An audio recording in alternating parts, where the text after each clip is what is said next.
ay handa na kayo o wala, no? Ay dapat ay happy. Kayo ay dapat ay maligaya, lalo-lalo na ngayon sa karangalan ni San Antonio Abad. Tayo ay muli nagpapasalamat sa mga biyaya na ibinagkakaloob ng Diyos sa dulong ni San Antonio Abad. So bahagi yun, huwag natin kalimutan yung pagpapasalamat. Bahagi ng ating pagkilala sa mga biyaya na patuloy na ipinagkakaloob ng Diyos. Kaya ito yung dahilan kung bakit tayo nag-aanda. Sana po, yung inyong pag-aanda, hindi utang. Huwag kayo mag-aanda pagkatapos utangin lang ninyo. Other kayo namang kapag-unan. Pag-unan ninyo, para mas maging maliwanag. Kasi kung minsan, mahirap naman yung pesa natin, ay para mabigat. Kung minsan mahirap na dinadala natin yung bigat kasi utang. Kaya nga dapat yan ay talagang pinaglalaanan natin sa loob ng isang taon. Pagpapasalamat sa mga biyaya na ipinagkakaloob ng Diyos at sa pangunguna ng ating patron, San Antonio Abad. Sino ba si San Antonio Abad? Kung sa mga nagbigay mula po yung webinaryo at yung mga nakalipas na taon ng ating pagninilay, yan ay kababayan ng patron natin ng Diocese San Pablo Unang Ermitanyo. Yan ay kababayan ni San Pablo Unang Ermitanyo. So bahagi o 3rd century pagkataon, siya ay mula sa isang pamilyang mayaman. Narinig na kasi sa Ebanghelyo yung ipinahayag na rin ang sabi ng Panginoon sa Ebanghelyo na kung saan niya rin na ipagbili mo ang iyong mga ari-arian, ipamigay sa mga lupa at sumunod ka sa akin. Talagang yun ang kanyang ginawa. Siya ay mula sa isang mayamang pamilya, binenta niya lahat ng kanyang ari-arian.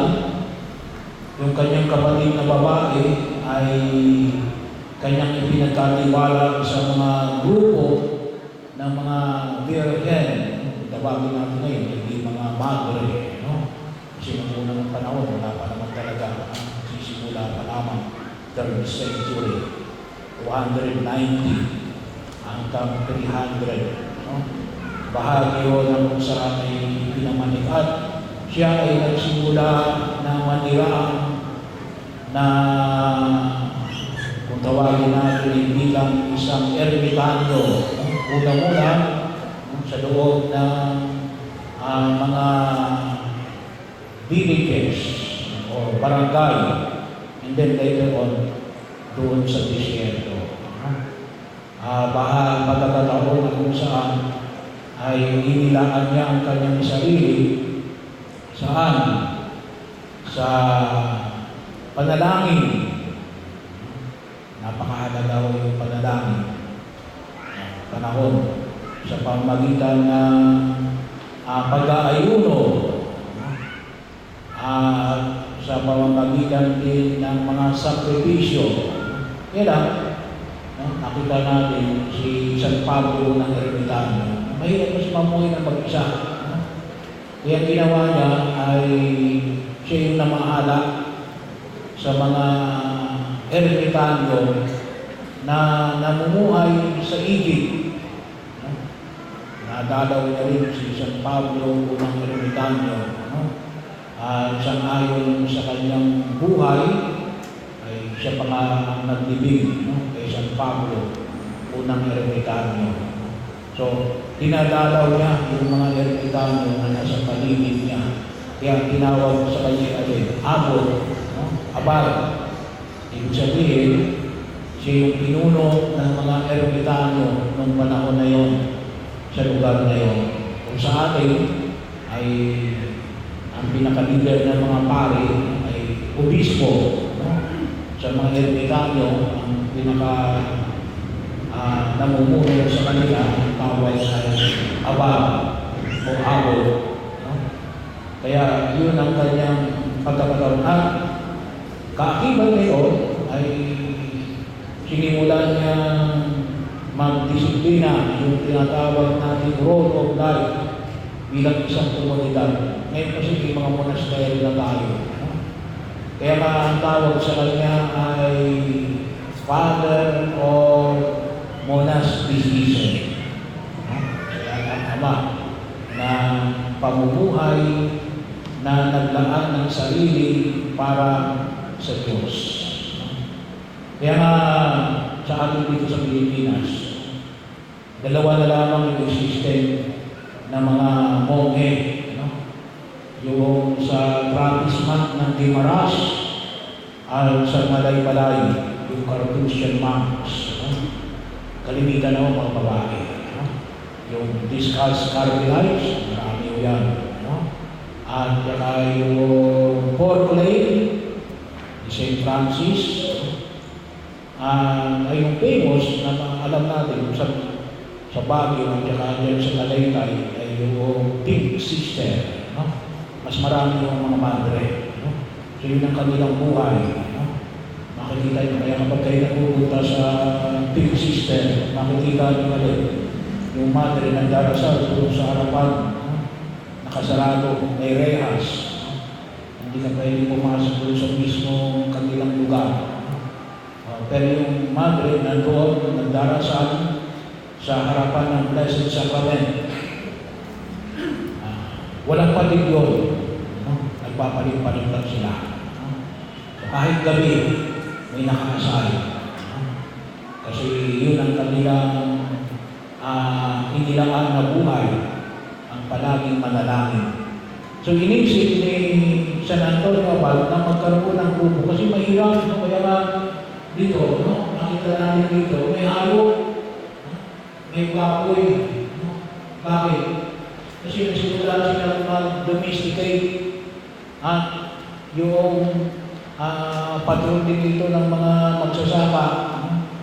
Kasi napakahirap kasi katulad ni, hindi naman lahat ay katulad ni San Pablo o ng Ermitano na may magdadala sa iyo ng tinapay araw-araw, no? Kasi yun lang ang pagkain ni San Pablo o ng Ermitano, tinapay. At saka yung dates, no? Yung dates, yun lang ang pagkain. Sabi mo nga, sa pagdinilay ko, no? Ngayon ko lang din ang pag-alaman na yung dates pala, no? Ay pattern din pala, no? Kamag-anak din pala ng nyug yun, no? Yung date, no? So, kailangan sa hindi. Bagaman may nagsisimulang magdating dito sa Pilipinas, no? Ng dates. Pero yun, no? Sinimulan nila na mag-alaga ng hayop, no? Kasi ay hindi sila mabubuhay. Kaya itong mga ito ay nagsimula na maging bahagi ng pagkilos nila, no? Kaya nga yung foreplay, nakita natin kanina yung famous na ito. Yan, maraming nagkakali ng itlog, no? Sa foreplay. But anyway, no? Well, tayo naman, kung kayo ay tinatawag na maging monghe o mongha,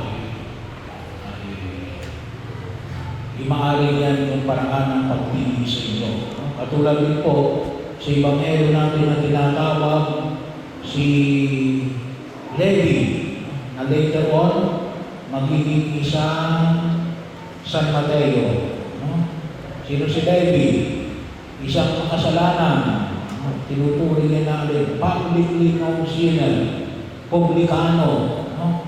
Yun ang ibig sabihin ng publikano. Bakit? Tax collector.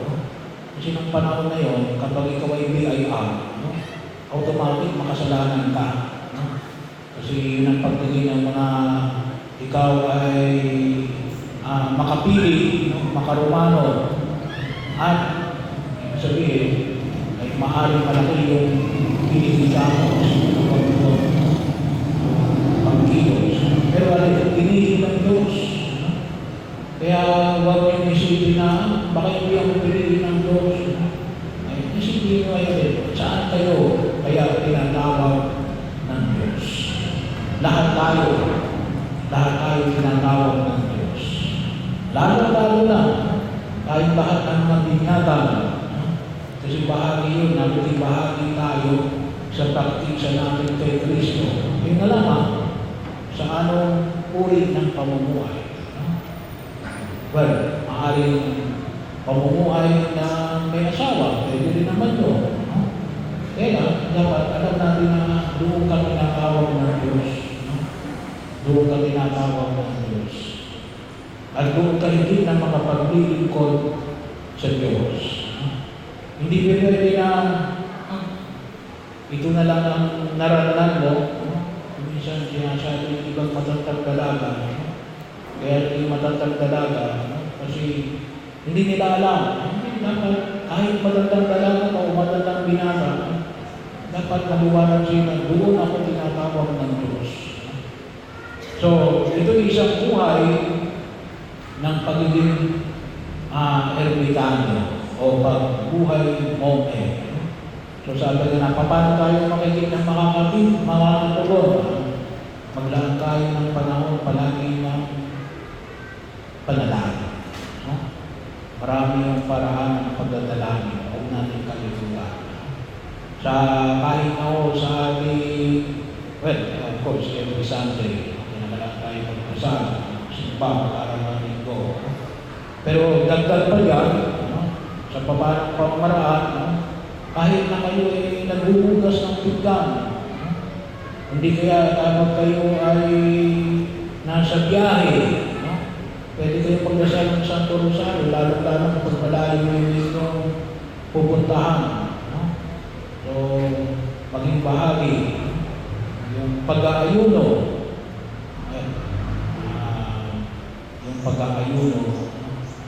hindi naman lahat.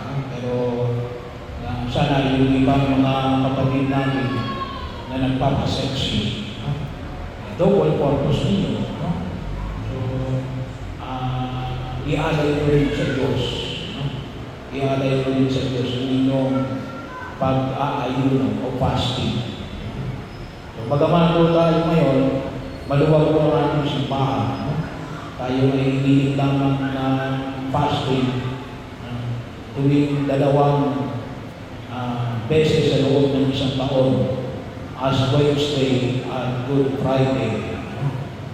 Pwede rin yung abstinence, yung pagpipigil ng sarili, yung hindi pagkain ng karne. Bahagi yun. Bagaman tayo sa Pilipinas, exempted tayo.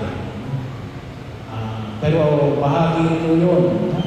Pwede natin ialay yung pagpipigil ng sarili. Hindi lang kung ano ang klase, para mailayin din tayo na sa sakit. Kaya kung minsan tayo nagkakasakit, hindi ko tayo nagkakasakit gawa ng kulang sa pagkain. Siguro po ay mas nagkakasakit tayo bakit maling pagkain. O sabihin ako natin, sobrang pagkain. Sobrang pagkain. Pero, yung pamamaraan na pinakita ko ni San Antonio Abad, paglalakad na siya niya inaalay ito, iniaalay niya para sa Panginoon. At para saan? Para sa lahat ng tao, lalo na para sa mga mananampalatayang Katoliko. So si San Antonio Abad, lumaban din yan sa heresy ng kanyang kasalukuyang panahon. Ano yung heresy ng kanyang kasalukuyang panahon? Arianism. Ano yung Arianism? Na si Kristo, si Jesus lamang ilako.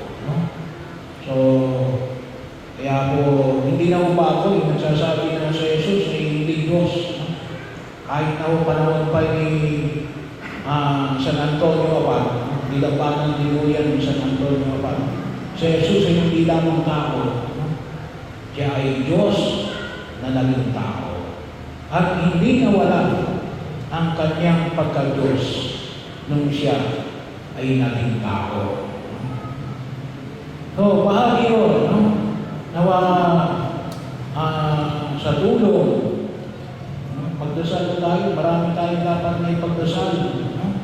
Napakahalaga ko yung ating panalangin. Ipanalangin natin din yung ating mga kamag-anak. Ipanalangin din natin yung ating mga mahal sa buhay. Lalo-lalo na po yung ibang mga wala rito sa Pilipinas. Yung mga nangingibang bayan. Panalangin din natin yung ating bansa. Yung mga namumuno sa ating pamahalaan ay isama mo natin. Bakit? Sapagkat yung napakahalaga ko, yung panalangin. Kaya nga sabi mo, sana po may mga grupo pa tayo na nawa po ay maglaan ng panahon. Nais ko rin gamitin ng pagkakataon na ito sa Panya. Yung tuwing 4th Friday of the month, ay mayroon tayong holy hour sa ganap na ika-6 ng gabi hanggang ika-7 ng gabi. Isang oras mo, maglaan tayo ng isang oras ng panalangin bilang isang komunidad. Bagamat pwede ko kayong bumisip sa ating Perpetual Eucharistic Adoration Chapel anytime of the day. Pero sana po bilang isang komunidad ay sama-sama o namin. At pinatanawagan ko rin lahat ng lay ministers sa Holy Communion. Wala na po tayo magpusulado ng panalangin. Sana po ay makabuo tayo ng magbuo para sa pusulado ng panalangin.